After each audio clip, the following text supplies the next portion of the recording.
Kill Blue, episode 7. You already know. We gotta get into this. So the last episode, we had our duel / futsal game between Tenma Tendo and his best friend versus Juzo, Shin, and Kito. And what ended up happening? Juzo and Tenma ended up doing this kick clash, and Tenma ended up injuring his ankle, which caused him to forfeit the match / duel. My boy Juzo is just undefeated. He is unstoppable. Anybody that tries to challenge Juzo, they end up holding this L. Well, after the match, guess what ended up happening? Tenma ended up falling in love with Shirashi, asking her to be with him. And then Juzo and Tenma ended up creating a alliance. Yeah, so they are on good terms now. So we are about to get into episode 7. Do me a favor, like the video, sub to the channel, and we gonna get into it, y'all. So the episode starts off with Kotatsu and Juzo, and they're in the woods, and Kotatsu is shooting at Juzo. So I think they're doing some sort of a assassin's training. That's what I'm gathering so far. But Kotatsu is missing. All right, and then Juzo trips over this tripwire, and then an arrow gets shot at him, but he catches it right before it hits him in the eye.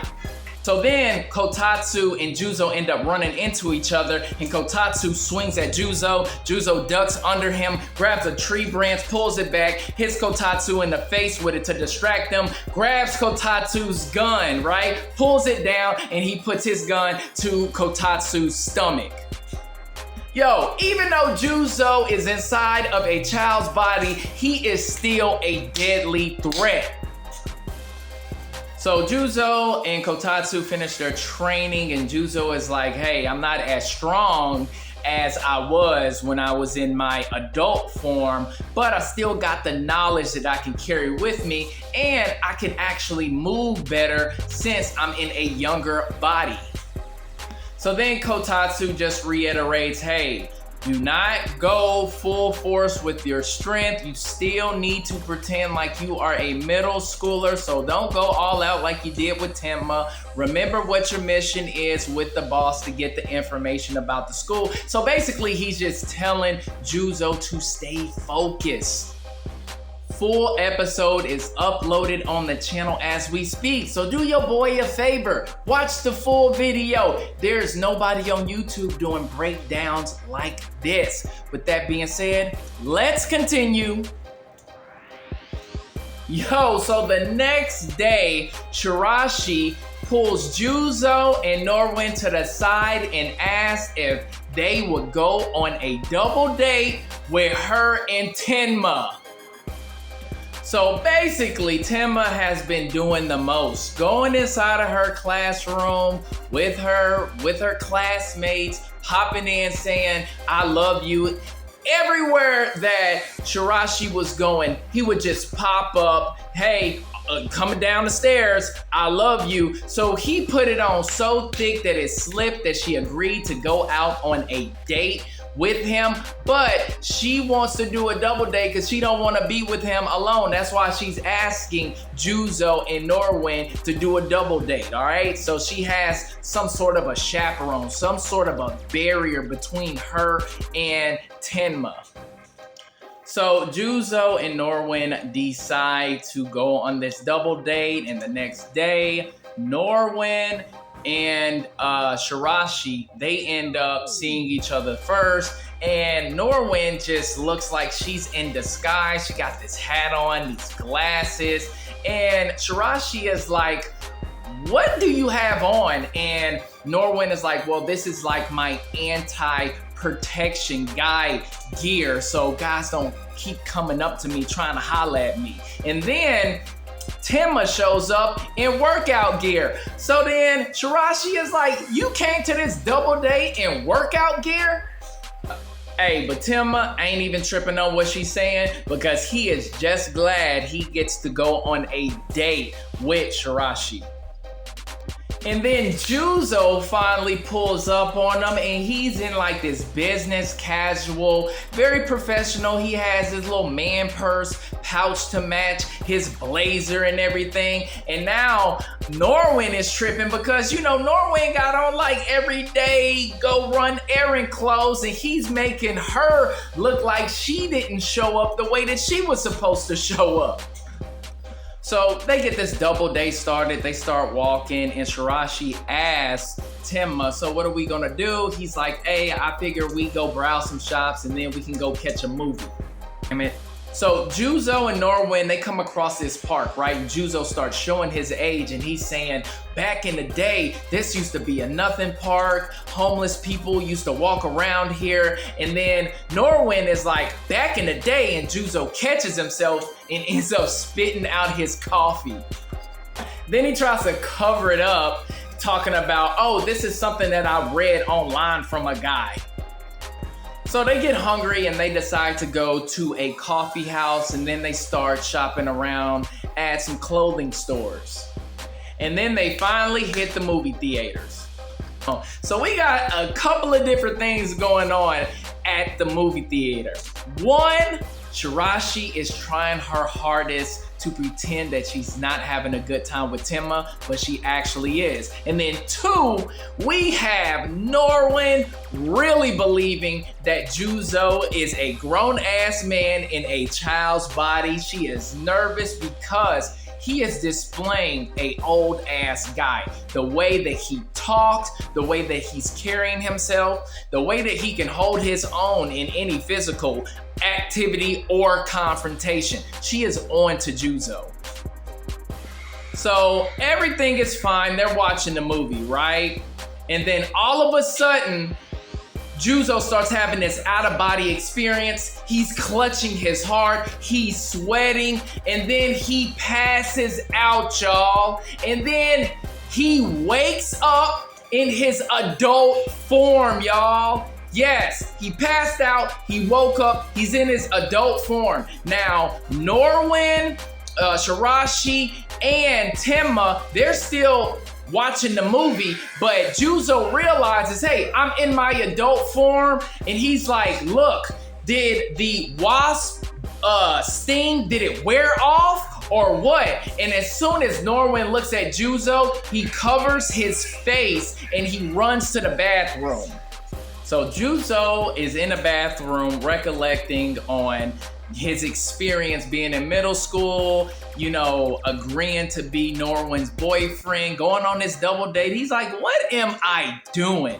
But even though I came back to my senses, I realized that I kind of feel bad because I promised Norwin that I would be her boyfriend, and now that I'm a grown man, I can't do that anymore. So I need to snap back into reality and get focused on what my next move is going to be. I could have sworn that he was going to get caught, though, by Norwin when she turned to him, but quick thinking by Juzo by covering up his face and just running to the bathroom. So we got Tenma going to the bathroom looking for Juzo, and before he can spot Juzo, Juzo goes into one of the stalls and locks the door. Apparently, Kotatsu and Juzo got disconnected, and once Juzo and Kotatsu got reconnected, Juzo grabs his glasses, turns them around, and then he's like, look at what's going on here. And then Kotatsu ends up spitting out his drink. So as Tenma is getting ready to knock on the stall, Juzo ends up using his voice changer sticker, puts it on his neck, and he's like, hey, my stomach is messed up. Y'all go ahead and leave without me. So as Tenma is leaving, Shirashi is yelling to Tenma and Juzo saying that Norwin just got kidnapped. So Juzo gets out of the stall and he yells out to Tenma to give Shirashi a hug. That way he can distract both of them and run out the bathroom so he can go and rescue Norwin. And as Juzo is running past Tenma and Shirashi. He asked Shirashi, what did the kidnappers look like? And she says it was two of them and they both have on black hoodies. So Juzo looks out the window and he sees the kidnappers with Norwin on one of their shoulders, putting her into a black van. So he ends up coming across this Uber Eats motorcyclist, and he gives the guy his number, takes his bike, and he's like, listen, just call me and I'll pay you.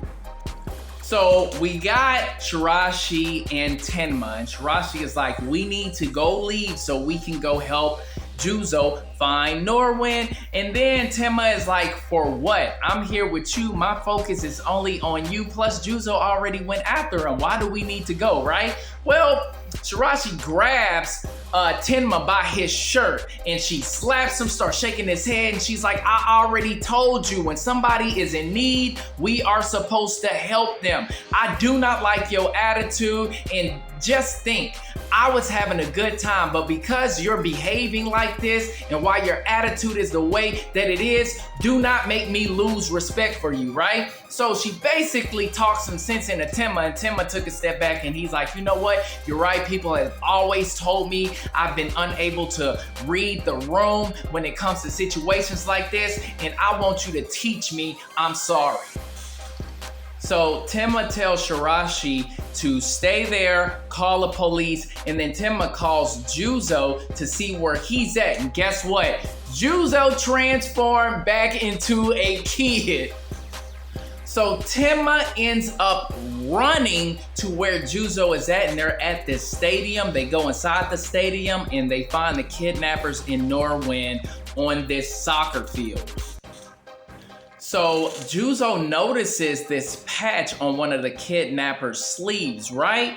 He's thinking that these are low-level guys, but no, they are a bigger assassination organization than the one he is connected to, right? Well, they're called the Jardin Assassination Association. So the Jardin Association, they use a ranking system based on the client's membership fees. So the smaller assassin, his name is Kazuma, and he's 15 years old. And the taller one, his name is Eiji, and he is 13 years old. And they're both black rank assassins, which means they are top tier, at the highest tier.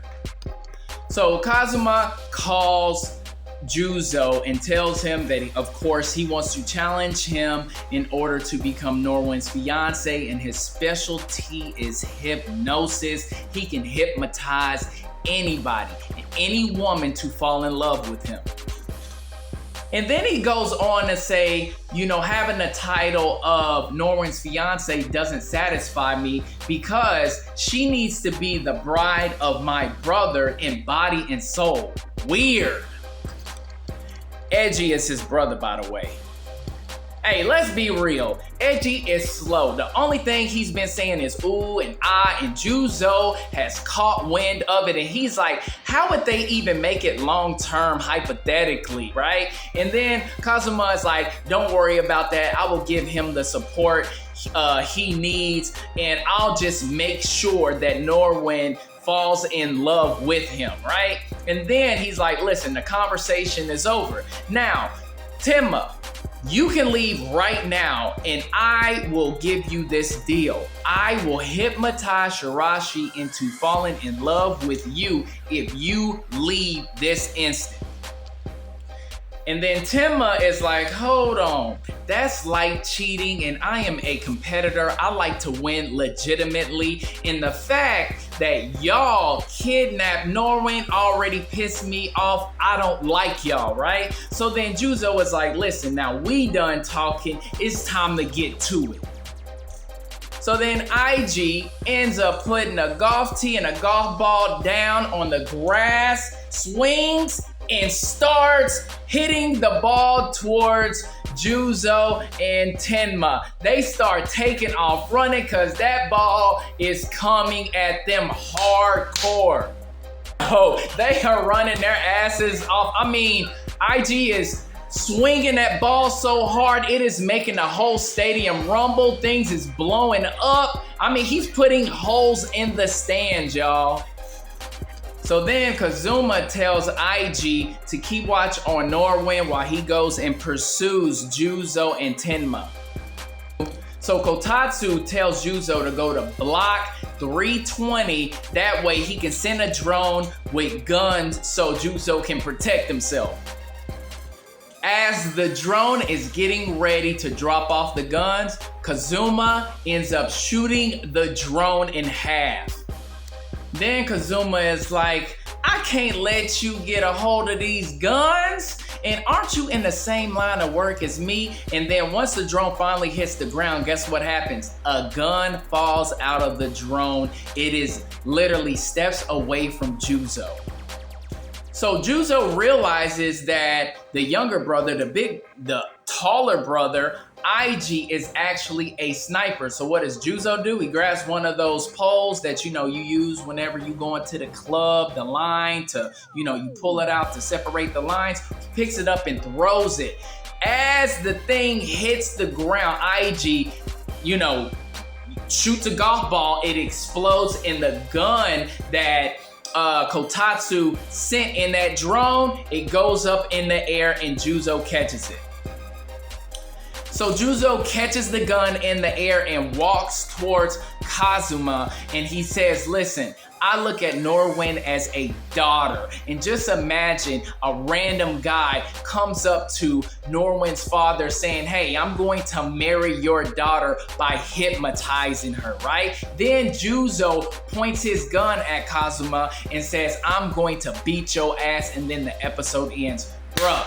Kill Blue has not missed in one episode. Every episode has been fire. I can't wait to see the fight between Kazuma and Juzo and Tenma and IJ, whatever his name is. I can't really pronounce his name. Who cares? It's the slow, tall brother that's 13 years old, that's shooting golf balls, that is the sniper. But either way, I am going to break down episode 8 next week. So like the video, sub to the channel. Appreciate y'all watching. I'm out.